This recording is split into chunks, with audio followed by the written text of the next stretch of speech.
Bismillahirrahmanirrahim. Assalamualaikum warahmatullahi wabarakatuh. Alhamdulillah wa syukurillah wa la hawla wa la quwata illa billahil aliyil azim. Amma ba'du.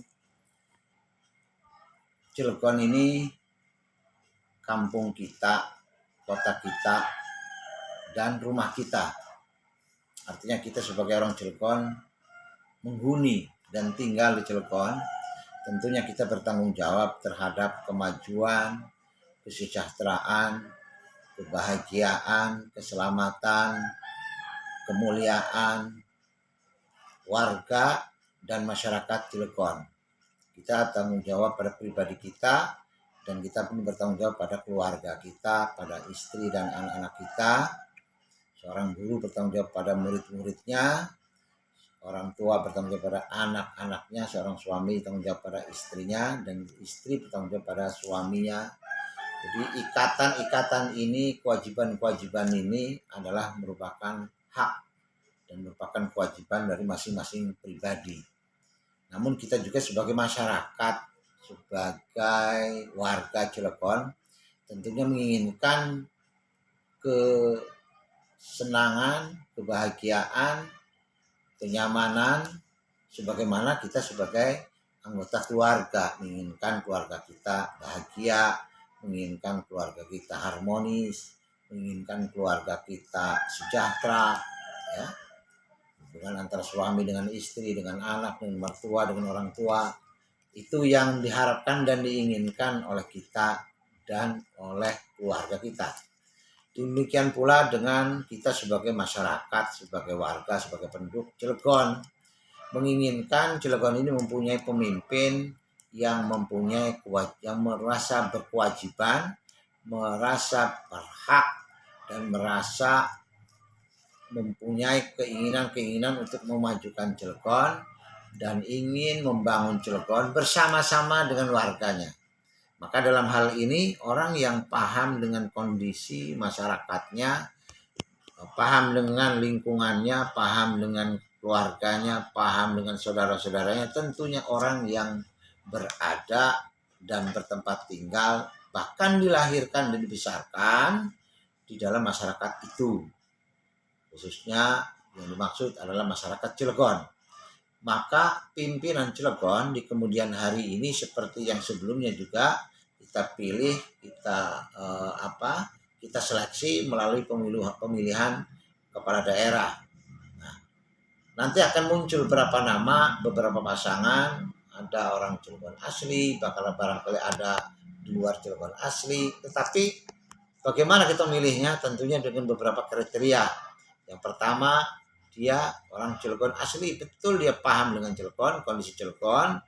Dia juga orang yang mempunyai rasa kewajiban, solidaritas, kekeluargaan, dan taat beragama, serta memiliki pengetahuan tentang ilmu-ilmu, dan dia tidak pernah berdusta pada ilmunya atau tidak pernah berbohong pada ilmunya, baik ilmu manajemen, baik ilmu ekonomi, ilmu teknologi, ilmu kemasyarakatan, ilmu keagamaan. Ini dia paham betul. Jadi ketika dia melaksanakan kewajiban pada Allah Subhanahu wa taala, dia tahu syarat rukunnya salat, tahu syarat rukunnya wudu, tahu syarat rukunnya ibadah zakat, dia tahu syarat rukunnya berpuasa, dia tahu. Sehingga ketika ditanya oleh masyarakatnya, oleh rakyatnya, dia mampu menjawab dan menjelaskan dengan baik dan benar. Itu. Yang kedua, dia juga harus memiliki pengetahuan kemasyarakatan, sosial kemasyarakatan, paham permasalahan dengan masyarakatnya, tentang masalah ekonomi masyarakat, pendapatan masyarakat, ya, kesejahteraan masyarakat. Itu paham dengan itu. Bagaimana menyambungkan antara masyarakat dengan industri, bagaimana menyambungkan masyarakat dengan pemerintah, bagaimana menyambungkan masyarakat dengan berbagai macam tatanan hidup dan kehidupan yang ada di Cilegon ini.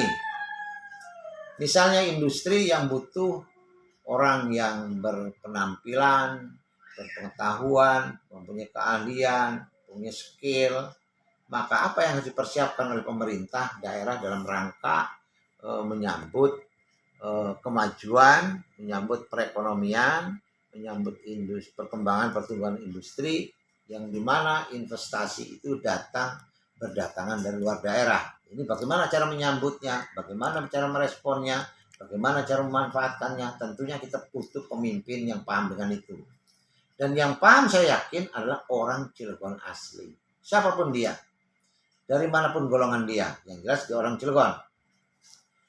Kemudian juga selain itu, mampu bekerja sama dengan pasangannya, dengan wakilnya.